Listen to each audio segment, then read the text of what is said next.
महाभारत के युद्ध के बाद 18 दिन के युद्ध ने द्रौपदी की उम्र को 80 वर्ष जैसा कर दिया था, शारीरिक रूप से भी और मानसिक रूप से भी।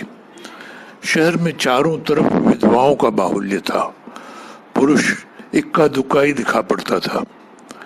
अनाथ बच्चे घूमते दिखाई पड़ते थे और उन सबकी वह महारानी द्रौपदी हस्तिनापुर के महल में निश्चेष्ट बैठी हुई शून्य को ताक रही थी। तभी श्री कृष्ण कक्ष में दाखिल होते हैं। द्रौपदी कृष्ण को देखते ही दौड़कर उनसे लिपट जाती है।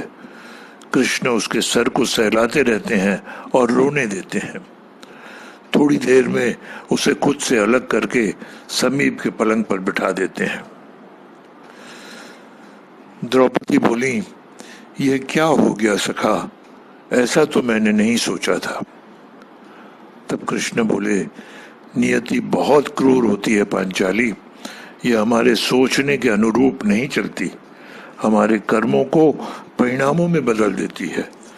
तुम प्रतिशोध लेना चाहती थी और तुम सफल हुई द्रौपदी। तुम्हारा प्रतिशोध पूरा हुआ। सिर्फ दुर्योधन और दुशासन ही नहीं, सारे कौरव समाप्त हो गए। तुम्हें तो प्रसन्न होना चाहिए। सखा, तुम मेरे घावों को सहलाने आए हो या उन पर नमक छिड़कने के लिए? नहीं द्रौपदी, मैं तो तुम्हें वास्तविकता से अवगत कराने के लिए आया हूं। हमारे कर्मों के परिणाम को हम दूर दूर तक नहीं देख पाते हैं और जब वे समक्ष होते हैं तो हमारे हाथ में कुछ नहीं रहता।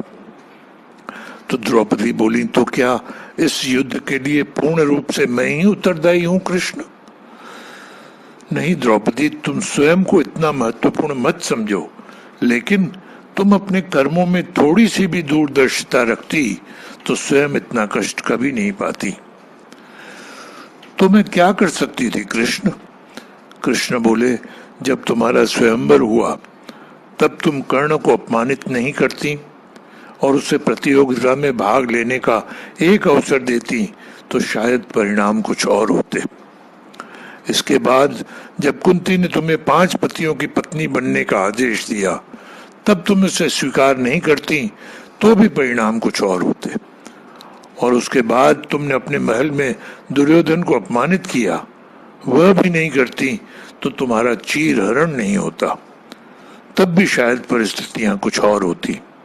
हमारे शब्द भी हमारे कर्म होते हैं द्रौपदी, और हमें अपने हर शब्द को बोलने से पहले तोलना बहुत जरूरी होता है, अन्यथा उसके दुष्परिणाम स्वयं को ही नहीं अपने पूरे परिवेश को दुखी करते रहते हैं।